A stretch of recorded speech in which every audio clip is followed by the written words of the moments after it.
جنات عدن يدخلونها ومن صلح من آبائهم وأزواجهم وذرياتهم والملائكة يدخلون عليهم من كل باب سلام علیکم بما صبرتم فنعم عقبی الدار۔ دائمی جنتوں میں وہ خود بھی داخل ہوں گی اور ان کے باپ دادا اور ان کی بیویوں اور ان کی اولاد میں سے نیکوکار اور فرشتے ہر دروازے سے ان کے پاس یہ کہتے ہوئے داخل ہوں گے، تم پر سلامتی ہو کیونکہ تم نے صبر کیا، پس آخرت کا گھر کیسا اچھا ہے۔ پیچھے کل کے بیان میں صبر کا ذکر گزرا تھا، تو اصل میں پچھلی آیتوں میں اگر آپ کو یاد ہو، کل پرسوں چوتھ پچھلے چند دروس کے اندر اللہ تعالیٰ نے مومنوں کی کچھ صفات بیان کی تھیں۔ مثلا ایک تو مومن وہ جو اللہ سے کیے ہوئے عہد کو پورا کرتے ہیں اور پکے عہد کو توڑتے نہیں۔ دوسرا یہ کہ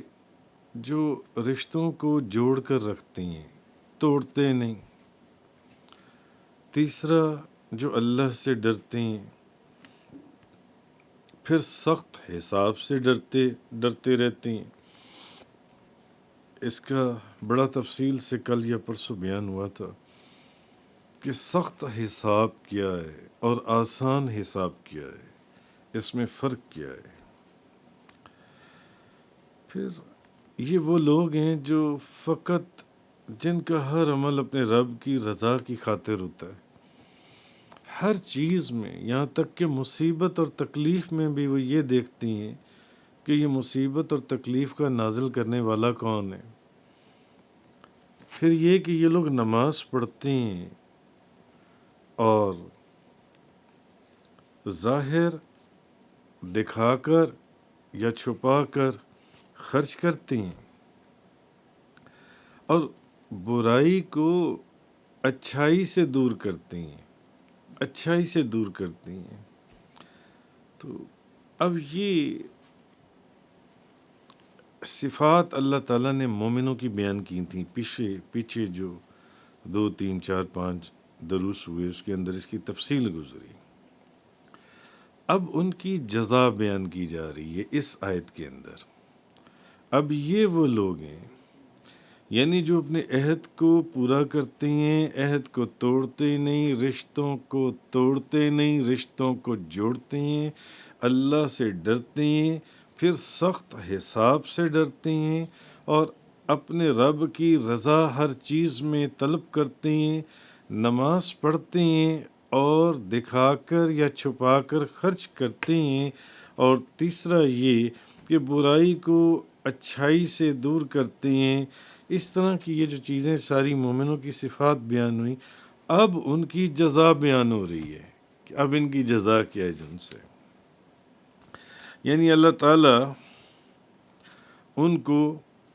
دائمی جنتوں میں داخل فرمائے گا۔ دائمی جنتوں میں، یہ وہ لوگ ہیں جو جنتوں میں داخل ہوں گے۔ اچھا، اور اس کے علاوہ یہ جو لوگ ہیں جو نماز پڑھتے ہیں، دکھا کر یا چھپا کر خرچ کرتے ہیں، زکوٰۃ دیتے ہیں، اللہ کی رضا کو طلب کرتے ہیں، صبر کرتے ہیں، بے شمار، تو اب ایک تو یہ کہ اللہ تعالیٰ ان کو دائمی جنتوں میں داخل فرمائے گا، اور دوسرا یہ کہ ان کے ماں باپ اور ان کی بیویوں اور ان کی اولاد میں سے بھی مفسرین فرماتے ہیں جو نیک ہوں گے ان کو بھی دائمی جنتوں میں داخل فرمائے گا جو نیک ہوں گے، ان کی اولاد میں سے، ان کی بیویوں میں سے، اور ان کے ماں باپ میں سے جو نیک ہوں گے ان کو بھی جنتوں میں داخل فرمائے گا۔ اور یہ وہ لوگ ہیں کہ فرشتے ہر دروازے سے ان کو سلام کرتے ہوئے داخل ہوں گے۔ یہ وہ لوگ ہیں جن کو فرشتے ہر دروازے سے سلام کرتے ہوئے داخل ہوں گے اور ان کے صبر کی تعریف فرمائیں گے۔ فرشتے انہوں نے جو زندگی میں صبر کیا اس صبر کی تعریف فرمائیں گے، اور فرشتے ان کو ہر دروازے سے ان کو سلام کرتے ہوئے وہ داخل ہوں گے سے۔ اچھا، اب اس آیت کے اندر یہ جو بات فرمائی گئی ہے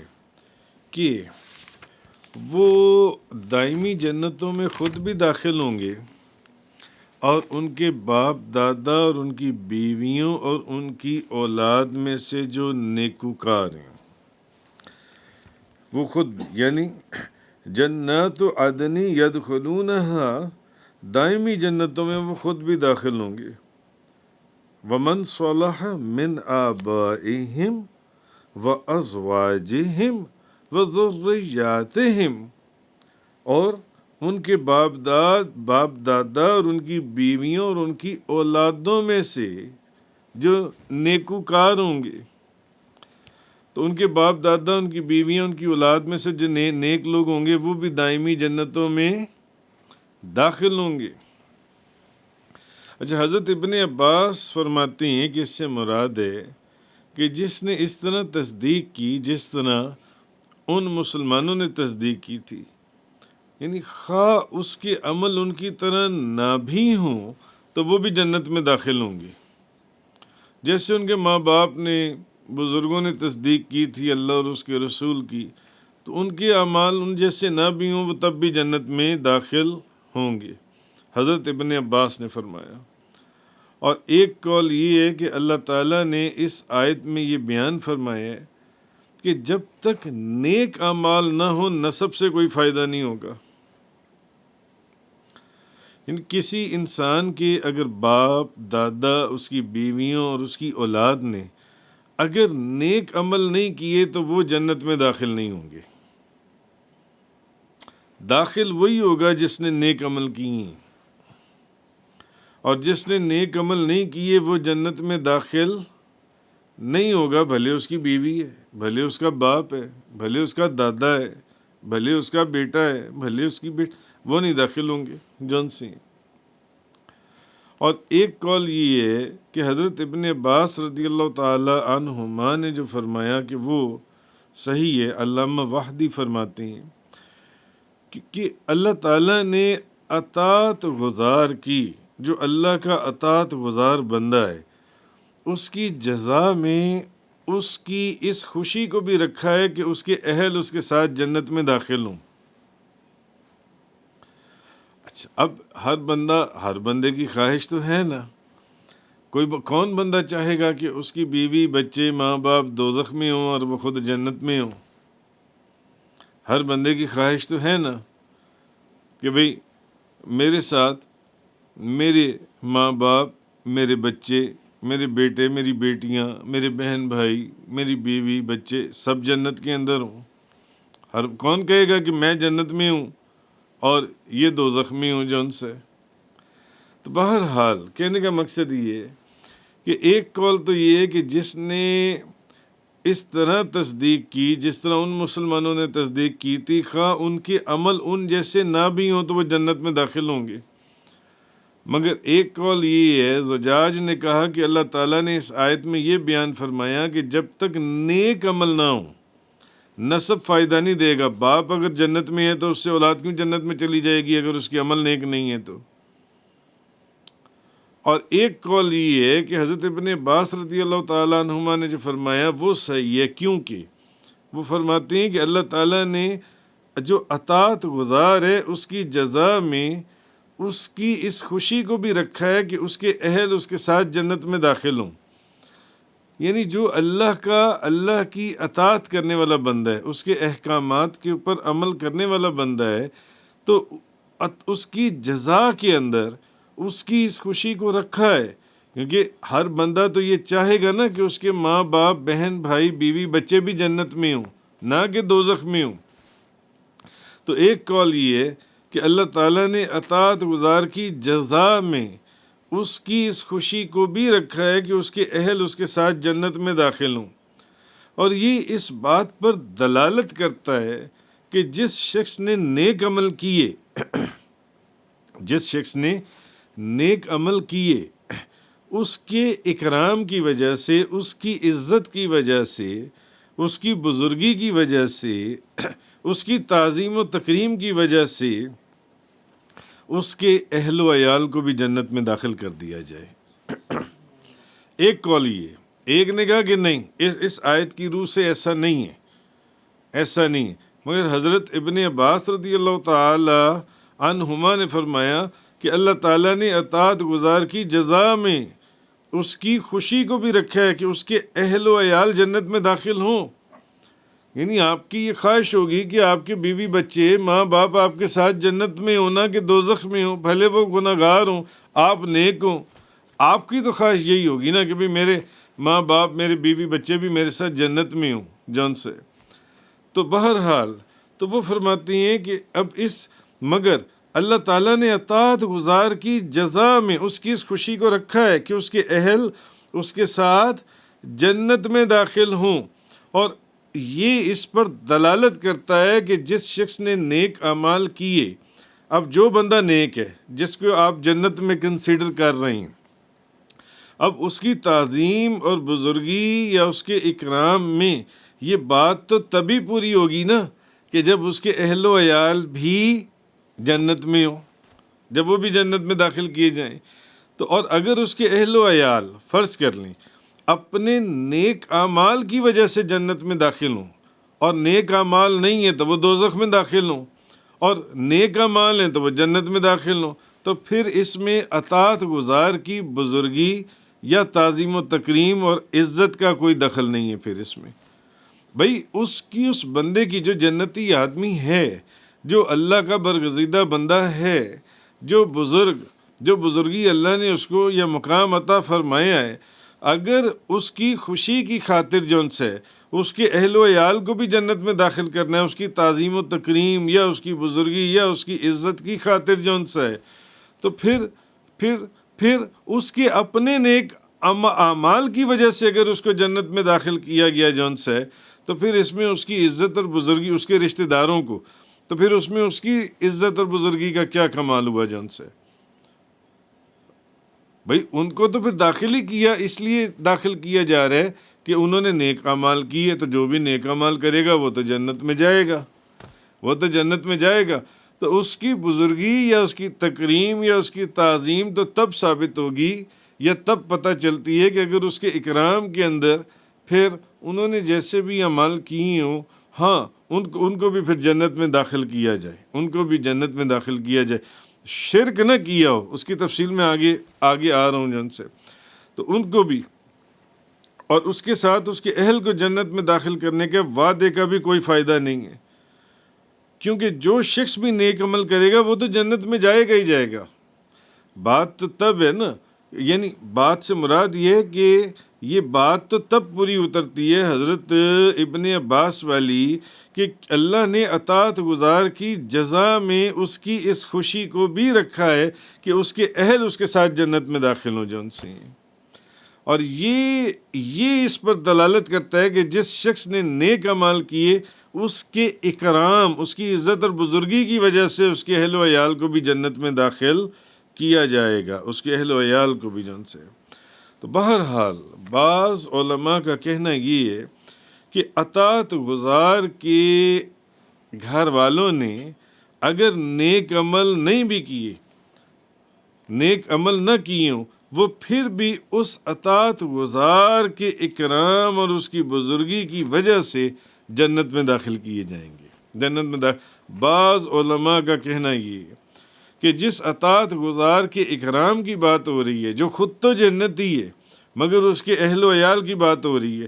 کہ اگر اس کے اہل و عیال نے نیک عمل نہیں بھی کیے، وہ پھر بھی اس اطاعت گزار جو جنتی آدمی ہے یا جو وہ بزرگ ہستی ہے، اس کے اکرام کی وجہ سے، اس کی بزرگی، اس کی عزت اور تکریم کی وجہ سے اس کے گھر والوں کو بھی جنت میں داخل کر دیا جائے گا، وہ داخل ہو جائیں گے جو ان سے۔ اچھا، اب اس میں پھر وہ یہ کہتی ہیں کہ اللہ تعالیٰ نے فرمایا، بعض جو کہتے ہیں وہ کہتے ہیں جیسے کہ اس آیت میں وہ کہتے ہیں کہ پھر اس آیت کے خلاف ہو جائے گی بات جو ان سی ہے کہ اور ان کے باپ دادا اور ان کی بیویوں اور ان کی اولاد میں سے جس نے نیک عمل کیے ہوں۔ وہ کہتے ہیں، بعض علماء کہتے ہیں کہ نہیں، وہ تو پھر ایسے ہے کہ قرآن کے اندر تو پھر یہ ہے کہ جنہوں نے نیک عمل کیے ہوں گے، اس شخص کے جو اہل و عیال ہیں، ان میں سے جس نے نیک عمل کیے ہوں گے صرف وہ جنت میں جائیں گے، دوسرے جنت میں نہیں جائیں گے۔ اس آیت سے تو پھر یہ چیز ثابت ہوتی ہے جو آیت میں نے آپ کے سامنے بیان کی۔ بہرحال مگر یہ اب ایک ایسا مقام ہے، ذرا مشکل مقام ہے، اس کو سمجھنا ذرا مشکل ہے، مگر قاضی ثناء اللہ پانی پتی رحمۃ اللہ علیہ انہوں نے یہاں پر بڑی کمال ایک بحث لکھی ہے جو ان سی اس جگہ کے اوپر۔ وہ فرماتے ہیں کہ اللہ تعالیٰ اپنے مقبول بندوں کے والدین،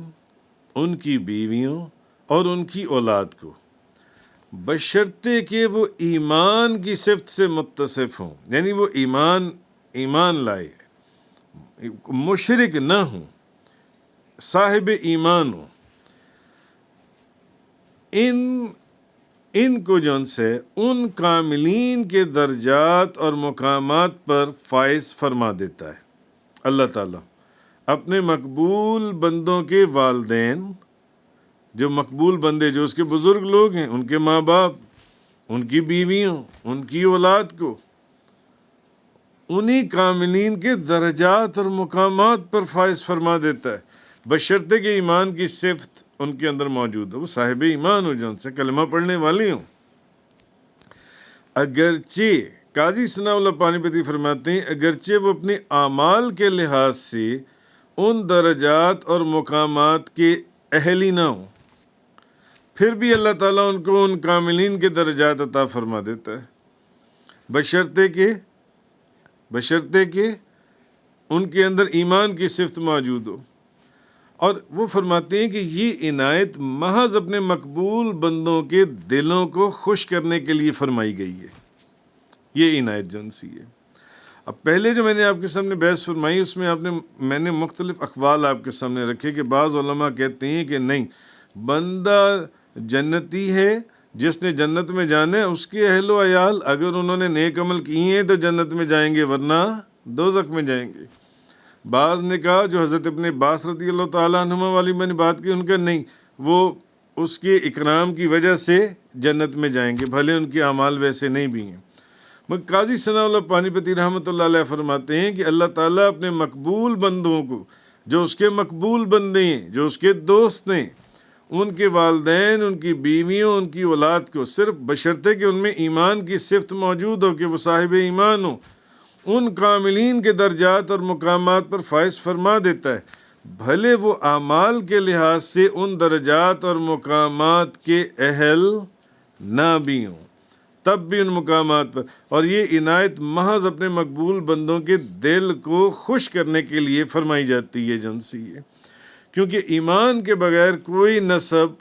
اور تعلق کام نہیں کرتا۔ تو نبی کریم صلی اللہ علیہ وسلم نے فرمایا ایک حدیث کے اندر ہے، اور ابن عساکر نے حضرت ابن عمر سے بسند صحیح یہ روایت نقل کی ہے کہ نبی پاک صلی اللہ علیہ وسلم نے فرمایا کہ میرے سبب اور نسب کے بغیر قیامت کے دن تمام اسباب اور تمام نسب منقطع ہو جائیں گے، میرے سبب اور نسب کے بغیر، اس کے علاوہ باقی جتنے بھی نسب ہیں وہ سب اور جو ان سے تعلق ہیں وہ منقطع ہو جائیں گے۔ پر اب اس آیت سے معلوم ہوتا ہے کہ اور انساب کا بھی یہی حال ہوگا، آپ فرماتے ہیں۔ اب علامہ فرماتے ہیں کہ میرے نزدیک اس کا جواب یہ ہے یہ جو ایک مقام آ گیا ہے اس جگہ کا، آپ فرماتے ہیں کہ کافروں کی قرابتیں اور دوستیاں وہ منقطع ہو جائیں گی، یہاں کافر لوگ ہیں، کافروں کی جو قرابت ہے، کافروں کی جو رشتہ داریاں ہیں، جو دوستیاں ہیں، وہ ساری ختم ہو جائیں گی جون سی ہیں، لیکن اہل ایمان کی قرابتیں اور دوستیاں باقی رہیں گی۔ اس لیے وہ اب اس بات کی طرف آ رہے ہیں کہ جو جس بزرگ ہستی کے آنر میں اس کے اہل و عیال، بیوی بچوں کو بھی بخش دیا جائے گا اور اعلیٰ مقامات کے پر بٹھا دیا جائے گا، تو وہ فرماتے ہیں اصل میں وہ جو ایک مقام آیا ہے نا کہ جہاں کچھ علماء کہہ رہی ہیں کہ نہیں، جو نیک عمل کرے گا وہی جنت میں جائے گا، باقی سارے دوزخ میں جائیں گے، بھلے وہ اس بزرگ ہستی کے جو مرضی لگتے ہیں۔ مگر بعض نے کہا کہ نہیں، ایسا نہیں ہے، وہ قرابتیں اس کے اکرام اور اس کی بزرگی کو کے پیش نظر جون سے اس کے دل کی خواہش کے مطابق اس کے اہل و عیال کو بھی جنت میں داخل کیا جائے گا۔ تو قاضی ثناء اللہ پانی پتی رحمۃ اللہ علیہ فرماتے ہیں کہ میرے نزدیک اس کا جواب یہ ہے کہ اصل میں وہ جو تعلق اور وہ جہاں کوئی تعلق اور نسب کام نہیں نہ آئے گا، وہ کافروں کی قرابتیں اور کافروں کی دوستی ہیں، لیکن اہل ایمان کی قرابتیں اور دوستیاں باقی رہیں گی، کیونکہ یہ رشتہ داریاں اور دوستیاں جو آپس میں ہوئی ہیں، یہ کس کے لیے ہوئی ہیں؟ تاجدار دو جہاں، شاہ سور لامکاں، مالک زمین و آسماں، روح کن فکاں، یہ دوستیاں اور قرابتیں اور تعلق نبی کریم صلی اللہ علیہ وسلم کی وجہ سے ہوئی ہیں، اور سارے مومن جتنے بھی ہیں وہ آپ فرماتے ہیں حضور کے روحانی فرزند ہیں، حضور کے روحانی فرزند ہیں، اور نبی کریم صلی اللہ علیہ وسلم نے فرمایا کہ میرے سبب اور نسب کے بغیر قیامت والے دن سارے جو دوسرے اسباب اور انساب ہیں وہ منقطع ہو جائیں گے، تو حضور کا تو نسب اور سبب جن سے قیامت کے بعد بھی قائم رہے گا، اور سارے مومن جن سے وہ حضور کے روحانی فرزند ہیں، تو حضور کا صدقہ اللہ تعالیٰ ان کی بھی جن سے، وہ کہنے کا مقصد ہے کہ بخشش اور مغفرت فرمائے گا۔ اچھا، ایک حدیث میں نبی کریم صلی اللہ علیہ وسلم کی زوجہ حضرت سودا بنت زمعہ رضی اللہ تعالیٰ عنہ، آپ بہت بھاری جسم کی تھیں، حضور کی زوجہ، تو اب وہ نبی کریم صلی اللہ علیہ وسلم کی بہت بھاری جسم کی تھیں، بہت بوڑھی تھیں، تو آپ نے ان کو طلاق دینے کا ارادہ کیا، نبی پاک صلی اللہ علیہ وسلم نے ان کو طلاق دینے کا ارادہ کر لیا، تو انہوں نے کہا کہ آپ مجھے طلاق نہ دیں یا رسول اللہ، مجھے طلاق نہ دیں، گو کہ میرے معاملے میں آپ کو مکمل اختیار ہے، میں تو صرف اتنا چاہتی ہوں کہ روز محشر جب حشر ہو تو میں آپ کی ازواج میں ہوں۔ حضور ان کو طلاق دینا چاہ رہے تھے، ایک تو یہ کہ وہ بہت بوڑھی ہو گئی تھیں، بہت زیادہ عمر تھی ان کی، نبی پاک صلی اللہ علیہ وسلم کا ارادہ ہوا ان کو طلاق دینے کا، حدیث میں آتا ہے، انہوں نے کہا یا رسول اللہ مجھے طلاق نہ دیں، میرے معاملے میں آپ کو مکمل اختیار ہے، بس میری اتنی خواہش ہے قیامت والے دن میں آپ کی ازواج میں ہوں، میں اپنی باری، یعنی جس دن آپ میرے پاس آتے ہیں، یہ جو کچھ بھی ہے میں اپنی باری بی بی عائشہ صدیقہ کو میں ہبہ کرتی ہوں، اور جو عورتوں کے ارادے ہوتے ہیں وہ میرا کوئی ارادہ نہیں ہے، بس آپ مجھے اپنے نکاح میں رکھیں، آپ مجھے اپنے نکاح میں رکھیں۔ تو نبی پاک صلی اللہ علیہ وسلم نے ان کی جب یہ بات سنی تو حضور نے ان کو اپنے نکاح میں رکھا، یعنی حضور نے ان کو طلاق، تو حتیٰ کہ ان کی وفات نبی پاک صلی اللہ علیہ وسلم کے نکاح میں ہوئی، اور وہ حضرت عمر بن خطاب کے آخری زمانہ خلافت میں فوت ہوئی تھیں، حضرت عمر فاروق کے زمانے میں۔ اب اس بات سے یہ بات معلوم ہو جاتی ہے کہ کسی شخص کا اپنے اہل و عیال کے ساتھ جنت میں اکٹھے ہو جانا بھی اس کے حق میں بہت بڑی نعمت ہے۔ کسی شخص کا اپنے بیوی بچوں، ماں باپ، بہن بھائی کے ساتھ جنت کے اندر اکٹھے ہو جانا، یہ اس کے حق میں بہت بڑی نعمت ہے، کیونکہ آپ کی زوجہ مبارکہ نے کیا فرمایا؟ ان کا یا رسول اللہ مجھے طلاق نہ دیں، میری صرف اتنی خواہش ہے، بھلے میری باری بھی جون سی ہے میں نے بی بی عائشہ کو ہبہ کر دی، میری صرف اتنی خواہش ہے کہ قیامت والے دن میں آپ کی ازواج کے اندر ہے وہ اٹھوں قیامت والے دن۔ اچھا آگے فرمایا سلام علیکم بما صبرتم فنعم عقبی الدار، سلامتی ہو تم پر بوجہ اس کے جو تم نے صبر کیا۔ آخرت کا گھر کیسا اچھا اور کیسا پیارا گھر ہے، کیسا پیارا گھر ہے۔ اچھا، اور اس سے پچھلی جو صورت میں فرمایا والملائکۃ یدخلون علیہم من کل باب، فرشتے یہ کہتے ہوئے داخل ہوں گے کہ ان پر ہر دروازے سے کہ سلام علیکم، سلامتی ہو تم پر، بما صبرتم، جو تم نے صبر کیا۔ فنعم عقبی الدار، بس کیا عمدہ ہے یہ آخرت کا گھر جو ان سے۔ وہ کون خوش نصیب لوگ ہیں جن کی خدمت میں فرشتے حاضر ہو کر سلام کریں گے۔ وہ کون لوگ ہیں؟ وہ لوگ جو ساری عمر اپنے نفس کو گناہوں سے بچاتے رہے، وہ لوگ جو ساری عمر اپنے نفس کو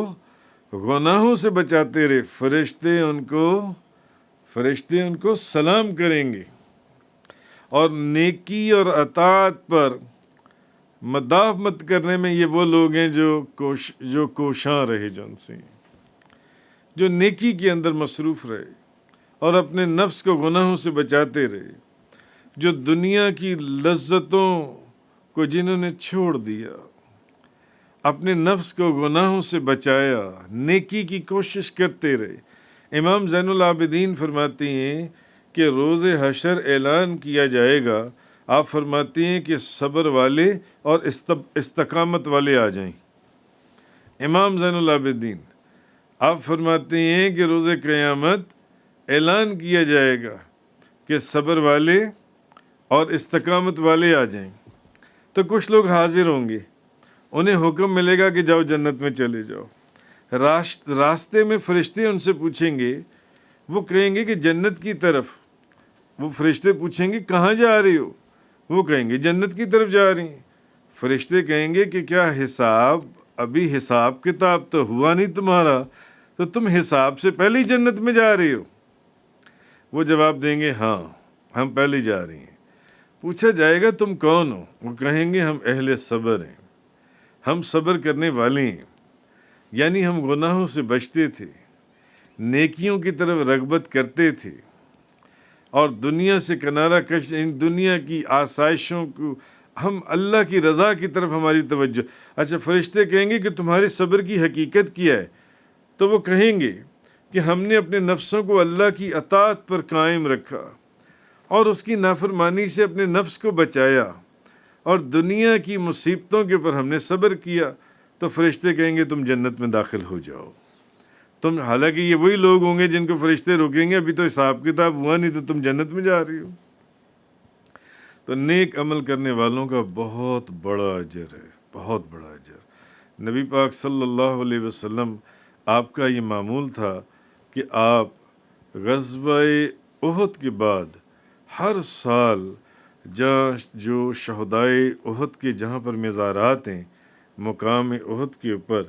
جہاں ان کے مزارات ہیں، حضور ہر سال وہاں تشریف لے کے جاتے تھے، اور جب اس وادی کے دہانے پر پہنچتے تھے تو فرمایا کرتے تھے السلام علیکم بما صبرتم فنعم عقبی الدار۔ حضور ان کو فرمایا کرتے تھے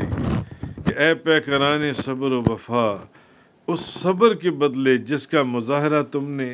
احد کے میدان میں کیا، تم پر اللہ کے سلام ہو۔ کتنا اچھا بدلہ ہے جو تمہیں عطا فرمایا گیا ہے۔ اور حضور کے بعد حضرت ابوبکر صدیق بھی ہر سال مقامی احد پر جایا کرتے تھے، حضرت عمر فاروق جایا کرتے تھے، حضرت عثمان غنی جایا کرتے تھے، اور یہ کہا کرتے تھے جو ان سے کہ کیسا یہ پیارا مقام اور مرتبہ ہے جو اللہ نے تمہیں عطا فرمایا۔ تو اس حدیث سے یہ ثابت ہوا کہ اولیاء کرام کی مزارات پر جانا اور ان کا عرس منانا